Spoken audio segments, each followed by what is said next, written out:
1, 2, 3 हमने पिछली वीडियो में पढ़े थे। अब हम क्वेश्चन नंबर 4 पढ़ते हैं और आगे के क्वेश्चन पढ़ते हैं। क्वेश्चन नंबर 4 में क्या कहा गया है, भूमि के एक बिंदु से जो मीनार के पाद बिंदु से 30 मीटर की दूरी पर है। कोई मीनार खड़ी है, इस तरह से कोई मीनार है, कोई इस तरह मीनार खड़ी है कोई, और उसके पाद बिंदु से 30 मीटर की दूरी पर, मीनार के पाद बिंदु से 30 मीटर की दूरी पर मीनार के शिखर का उन्नयन कोण, यानी कि मीनार के शिखर का जो ऊपर से उन्नयन कोण जो बनेगा, मीनार के शिखर का उन्नयन कोण 30 डिग्री है। मीनार की ऊंचाई ज्ञात कीजिए। तो देखिए डायग्राम बनाते हैं हम। डायग्राम कैसे बनाएंगे, ऐसे डायग्राम बनेगा। ये कोई मीनार हो गई, इसकी लंबाई ज्ञात करनी है। ये मीनार का शिखर है और इसका उन्नयन कोण, ये हो गया उन्नयन कोण। ये उन्नयन कोण हो गया 30 डिग्री का। 30 डिग्री का हमें दिया क्या गया है, ये मीनार के शिखर से 30 मीटर है। 30 मीटर है, ये दूरी है 30 मीटर, यानी कि ए बी बराबर है 30 मीटर। ये सी है। ए बी बराबर क्या है, दिया गया है ए बी बराबर 30 मीटर, या मीनार के पाद बिंदु से मीनार के शीर्ष से उन्नयन कोण है 30, ये से दूरी 30 मीटर है, और उन्नयन कोण है 30 डिग्री दे रखा है। तो हम समकोण त्रिभुज, ये दूरी हमें दी हुई है 30 मीटर, ये 30 मीटर। तो समकोण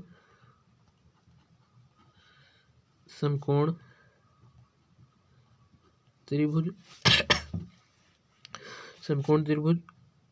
ए बी सी से, समकोण त्रिभुज ए बी सी से कैसे प्राप्त करेंगे।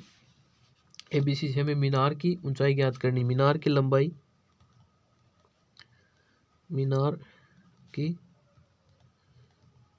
ऊंचाई h मान लेते हैं हम। ये h बराबर सी बी कैसे ज्ञात करनी है, ये h बराबर सी बी ज्ञात करनी है। कैसे ज्ञात करेंगे, हमारे पास एक तो आधार दिया हुआ है, एक लंब दिया हुआ है। आधार और लंब हमेशा टेन में होता है, तो टेन थीटा बराबर होता है लंब बट्टे आधार। लंब हमारे पास क्या है, सी बी, और आधार है ए बी। आधार है ए बी। अगले स्टेप में हम ऐसे लिखेंगे, टेन डिग्री है 30 डिग्री बराबर सी बी बट्टे ए बी, या सी बी टेन 30 डिग्री का मान तो होता है 1/√3 बराबर सी बी बराबर तो h माना है हमने h, और ए बी है हमारे पास 30, तो ये हो गया हमारे पास सी बी h आ जाएगी। इससे कैसे करेंगे आगे, हम इसको ऐसे लिखेंगे h बराबर, अगले स्टेप में h बराबर 30/√3, और नीचे के √3 को हटाने के लिए हम ऐसे करेंगे, उसको √3 और √3 से गुणा कर देंगे इसको। तो ये क्या हो गया, 30/3 गुणा √3, 30/3 गुणा √3, और ये 30 में 3 का भाग जाएगा, तब ये हो जाएगा 10, ये आएगा 10√3। चूंकि हम जानते हैं √3 का मान होता है 1.732, तो हम आगे लिखेंगे अगली स्टेप में, यहाँ लिख देंगे हम 10 गुणा 1.732, और अगली स्टेप में हम लिखेंगे ये गुणा होगा तब ये हो जाएगा 17.32, उत्तर आएगा आंसर। ये 17 लगभग आएगा 17.32, लगभग 17.32 मीटर आंसर हो जाएगा। अब अगला सवाल करते हैं हम। अगला सवाल है इसमें, भूमि से 60 मीटर की ऊंचाई पर एक पतंग उड़ रही है। भूमि से 60 मीटर की ऊंचाई पर एक पतंग उड़ रही है। पतंग में लगी डोरी को अस्थायी रूप से भूमि के एक बिंदु से बांध दिया जाता है। पतंग में कोई डोरी लगी हुई है जिसको एक भूमि के एक बिंदु से बांध दिया जाता है। भूमि से बांध दिया जाता है। भूमि के साथ डोरी का झुकाव 60 डिग्री है। भूमि के साथ डोरी का झुकाव 60 डिग्री है। यह मानकर कि डोरी में कोई ढाल नहीं है, डोरी की लंबाई ज्ञात कीजिए। हमें डोरी की लंबाई ज्ञात करनी है। डोरी की लंबाई कैसे ज्ञात करेंगे? तो देखिए हम कैसे ज्ञात करते हैं। ये डायग्राम ऐसे बनेगा। ये डायग्राम बनाते हैं पहले। ये तो भूमि से पतंग की ऊंचाई हो गई। भूमि से पतंग की ऊंचाई दे रखी है हमें 60 मीटर। तो ये तो हो गई 60 मीटर। अब ये कह रहा है भूमि से पतंग और भूमि से के बीच जो डोर के बीच कोण है, पतंग और ये डोर हो गई भूमि की पतंग से और डोर के बीच भूमि की, ये हो गई 60 डिग्री का कोण बना रही है। तनी हुई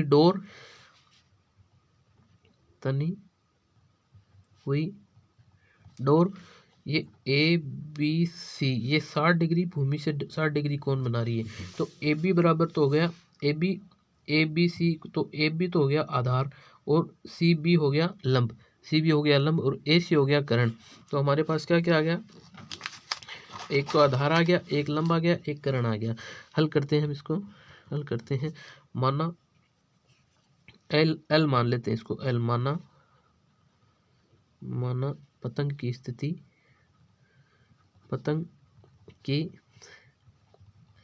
स्थिति सी है तथा डोरी की लंबाई एल है। डोरी की लंबाई एल, पतंग की स्थिति सी है और डोरी की लंबाई एल है और दिया गया है डोरी का भूमि के साथ कोण बराबर 60 डिग्री और डोरी का भूमि के साथ कोण बराबर 60 डिग्री है और भूमि से पतंग की ऊंचाई बराबर है 60 मीटर।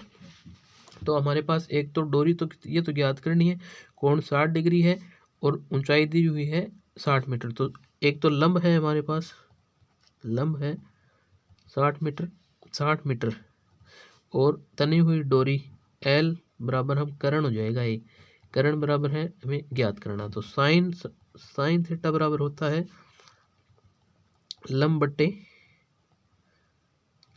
कर्ण होता है। साइन थीटा बराबर होगा लंब बट्टे कर्ण। लंब कितना हमारे पास? लंब है लंब सी बी बट्टे कर्ण हमारे पास है ए सी कर्ण सी बी। लंब तो है सी बी और कर्ण है ए सी। और साइन अगली स्टेप में हम लिखेंगे साइन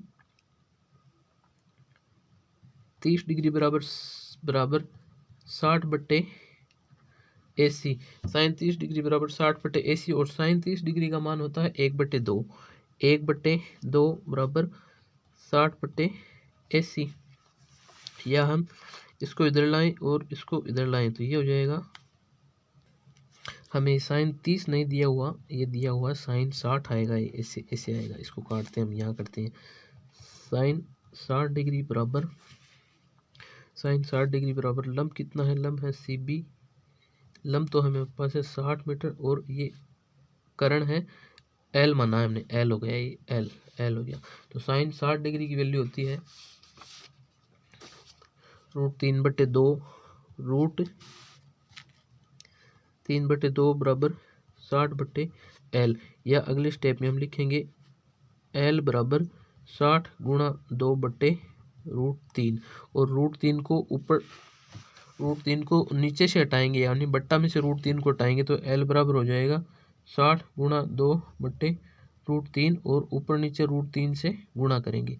तो ऊपर नीचे √3 से गुणा कर दिया तो ये तो √3 तो हो जाएगा 3।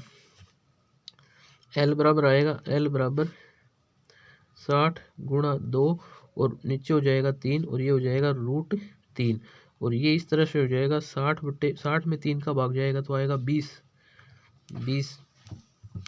60 3 का वो 20 आएगा और 2 को गुणा में 2 और गुणा में रूट है 3 तो ये क्या हो जाएगा 40 √3। ये क्या होगा 40 √3। L बराबर हो जाएगा 40 √3 और √3 का मतलब होता है, चूंकि √3 बराबर 1.732, ये आपको एग्जाम में बताना पड़ेगा ऐसे।